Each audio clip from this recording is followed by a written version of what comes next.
I mean, I got to say, our major influence, aside from all the folks that we cut our teeth on as kids, like Ramblin' Jack Elliott and Mississippi John Hurt and the Queskin Jug Band and Flatt and Scruggs, the band that had the biggest influence on us was the band.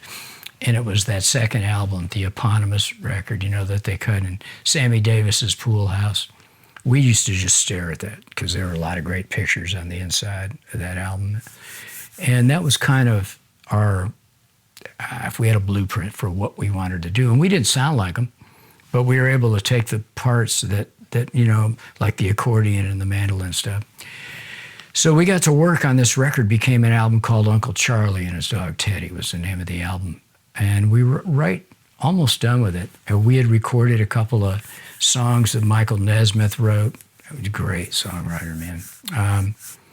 And a song called Summer Shelley's Blues that I actually played in Linda's band. And I was driving home from rehearsal one night. And by the way, at this point, we're still rehearsing for the album. We're not recording yet. But we had all the tunes kind of laid out. We knew what we were going to cut. I'm driving home late one night. I got the FM radio on, and, nobody ever back announces records, especially late at night. You'll hear like 9 tracks, and they'll go, well, that was such and such, Jimi Hendrix. And I hear this song, and probably, knowing the tune now pretty well, probably is Jerry Jeff's version of Mr. Bojangles. I'm hearing it about midway through the tune. And he's talking about, I spoke through tears of 15 years, how his dog and him traveled about, the dog up and died. And I'm like, getting this big lump in my throat. And I heard so I'm hearing like verses 4 and 5, I think, and the chorus. It just killed me. I pulled the car over, so I could hear it better. And again, I didn't know who it was. I had no idea. They went into another 5 songs. I came into rehearsal the next day, and I started describing, I'm like, guys, I heard this tune that we got to cut. It's going to fit us like a T. And I mean, describing it, everybody's got like a blank stare on their face, except for Jimmy Ibbotson, who says, I know that song.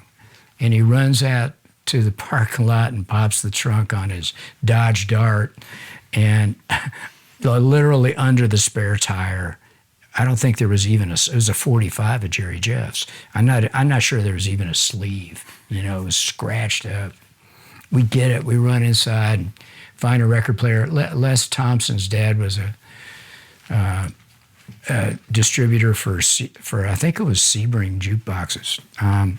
So we either tried it on one of the jukeboxes or we found an old record player, but we were stacking pennies on the arm of it, so it would track, right? And Jimmy Ibboson's scribbling these lyrics down and writing down the chord changes, which we got a little bit. We got some of the lyrics wrong and some of the chords wrong. And we got in the studio and cut it and thought that we had cut a masterpiece, but we never thought ever that it would be a single. Because here's a 4-minute waltz about an old guy and a dog, Can't dance to that. That's interesting because years later, I was like, how would you not know that's going to be just a huge thing? But in the moment you did. We loved it. Yeah. We thought it was we thought it was too good to be a radio single. Yeah. We thought it'd be a great piece for the album. Yeah. And we were entering the album rock era. We were entering the album rock era, yeah. And it was the early, so that album came out in 1970. So we put out this song, Summer Shelley's Blues, that Mike Nesmith wrote and cut a really great record of, and we thought that's the hit. And we had cut a couple songs by this kid that Jimmy Ibbotson, a friend of his named Kenny Loggins, had written a couple tunes. House at Pooh Corner and a song called Yukon Railroad, and I think we did 4 of them total. We thought these were all in like radio will play these geniuses that we were. And so Summer Shelley's Blues was on the charts and kind of going up this much a week, not going back, but kind of starting to stall. And a radio station in Shreveport, Louisiana started playing the album cut of Mr. Bojangles. And we're like, oh, well, that's kind of neat. And the guy said, and we getting these calls from promotion guys, and they're like, well, not only is it getting played, the phones are ringing off the wall, people requesting it, you know. We're going to switch. We're going to pull Shelley's and put Bojangles out. We're like, oh, man, it's such a great song, but it'll never be a hit. It's this 4 minute. My wife likes to say we had our elbow on the pulse of America. So lo and behold, you know, it slowly, you know, it'd be like in the 80s and then in the 70s. And it was on the charts for 6 months and became a top 10 pop single, which was really great. Yeah. I'm really proud of that song. So meantime, about the time that it got into the top 10, I think Dave Bromberg, who was an old friend of ours, was playing. He's playing with Jerry Jeff. We got on the phone with Jerry Jeff. We're all kind of, you know, and he was playing some club somewhere. I don't think he had yet made the move to Austin at that point. I think he was still living in New York. And we were all like, you're the greatest. No, you're the greatest. And we got to hang out sometime. And so we did. We eventually met him. And, you know, we said, well, we screwed up the words on verse number 4, I think. And he said, it's kind of like Prine. You know, he kind of said, it's the folk process. Don't worry about it. I'll still cash the checks, you know. So, but he always told us that I think he was going to move to L.A. And he'd kind of heard about what was going on down in Austin. Made a left turn.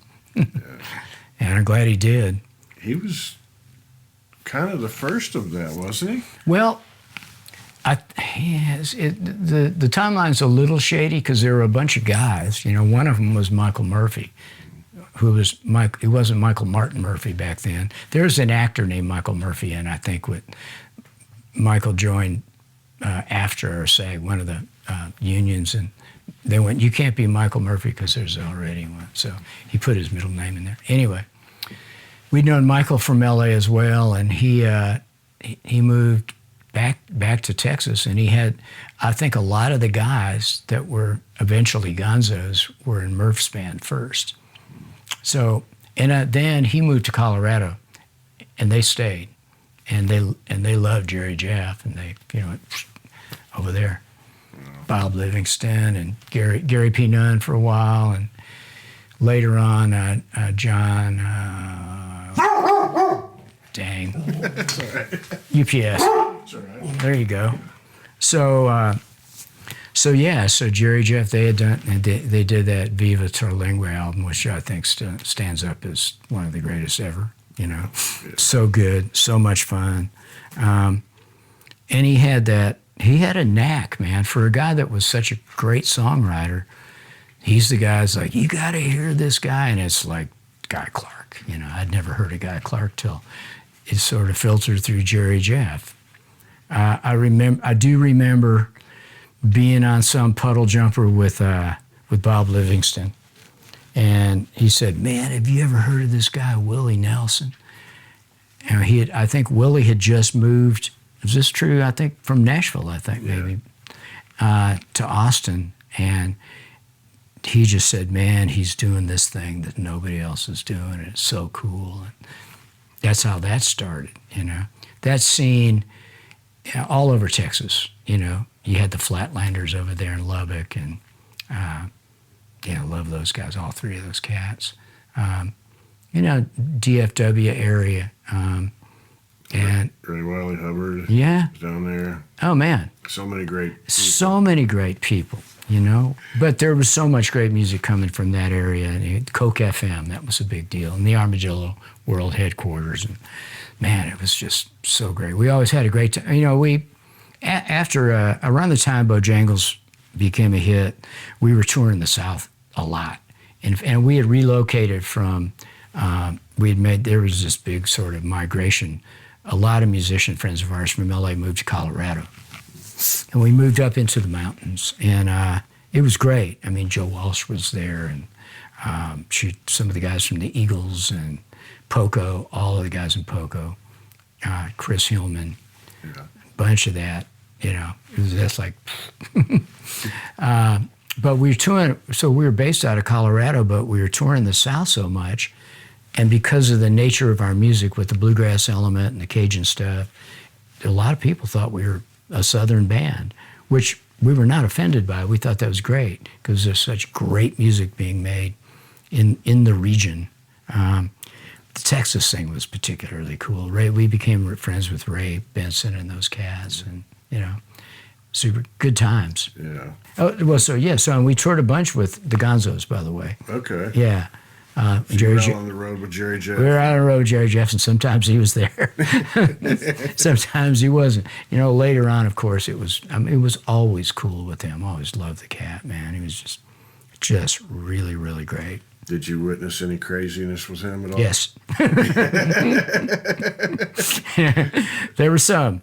You know, most of it was just, he wasn't afraid of anything. He was fearless and funny, and you know, I'm glad I wasn't a Jerry Jeff Wrangler. There was a song that probably changed both your lives. Oh, big time. It has to be an amazing thing to share with someone. It was a beautiful thing, and it's funny. We were talking briefly about Todd Snyder earlier. That was our bond for me and Todd, because he loved Jerry Jeff so much, and they were so tight. And I think we felt this sort of kinship because of Bojangles, you know, and that great story he tells about Jerry Jeff and Santa Fe, I think, right? I believe it was, yeah. Where they find that guy's busking on the street at 3 a.m. and nobody's on the street, and this guy's playing Mr. Bojangles on a banjo, I think. Jerry Jeff lays a bunch of dough on him, doesn't say a thing about who he is. It's so much cooler than me. I'd have been in there singing along. I